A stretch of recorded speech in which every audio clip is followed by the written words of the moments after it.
Hey, hello, leaders. This is Paul Grau Jr., and welcome to Run to Your Leadership Challenges. So, today we're still learning about lessons from raccoons. And today I want to tell you one thing that actually I learned the hard way.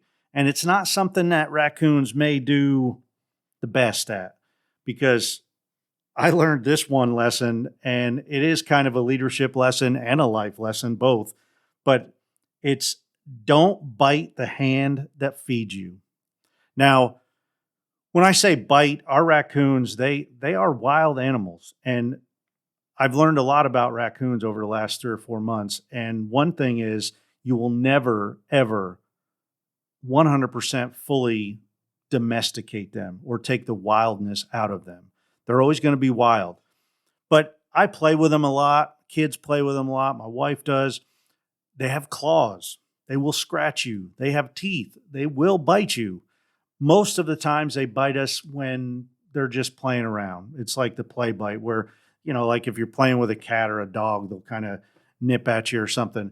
That's most of the time. But every once in a while, you'll see them like you'll startle them and they'll kind of just hunch up their back and they're ready to pounce on you. And one time they almost did. They tried to actually bite me. Of all things, I was giving them a mini marshmallow. That's one of their favorite treats, by the way. But I was giving them a mini marshmallow, the one, Hallie.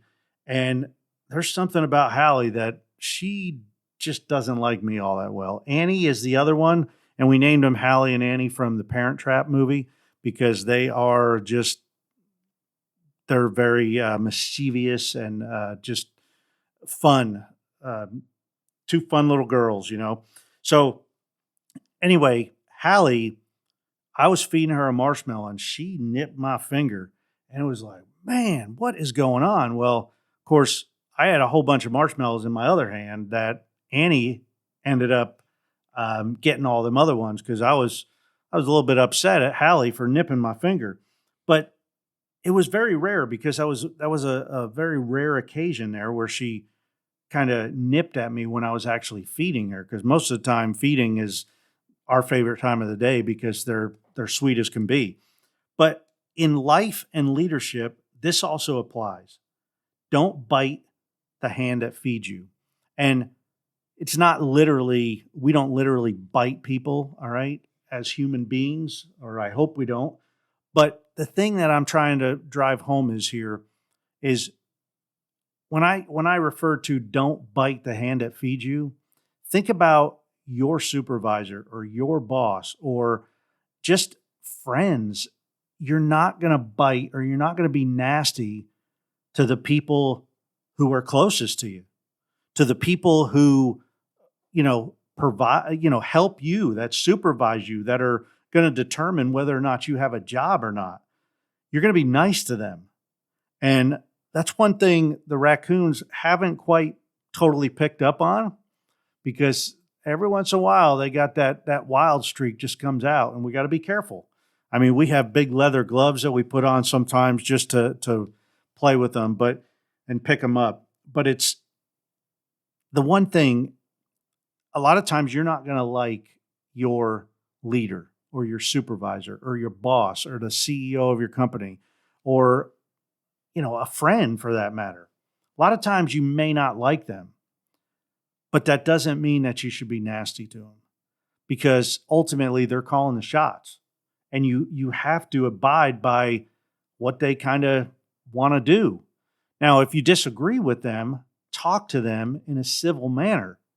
Talk to them, tell them your side, and then, see if they'll change their mind or you know, they'll be in a better position to make a better decision. And if they don't, and they still make the same bad decision that you're not in favor of, you know what? That's their prerogative because they are the leader. They are the boss. And if you're the boss someday, I'm sure that, and if you are the boss, there's a lot of leaders that listen to this. The people underneath you, the ones that are just rude and nasty to you, think about them. If you make a decision that they don't agree with, you expect them to just go with it. I mean, hopefully you're open to the idea when they approach you and say, "Hey, can we talk about this decision?" Hopefully you're confident enough to say, "Yeah, let's talk about it." And then who knows, maybe they do have a better idea. Maybe you had to make a decision on the fly and hey, some of your people might approach you. Hopefully you have a an open relationship where your people can. But if you don't and you just if they come to you and just kind of snap back at you, sure, you can write them up or you can counsel them or you can talk to them, you can fire them, but hopefully you can pull them to the side and just say, "Hey, what's going on? You know, what's up?" And hear them out. Listen to them. Don't bite them. All right. And you don't expect your people to bite you. Don't bite others. All right. So hopefully that makes some sense today. Hopefully you got something out of it. If you did, I would love to invite you to share it with somebody else. And tomorrow we will continue these lessons from the raccoons. And tomorrow we're going to talk about keep climbing because at the end of the week sometimes we want to stop climbing. So let's talk about that tomorrow. Until then, run to your challenges. We'll see you.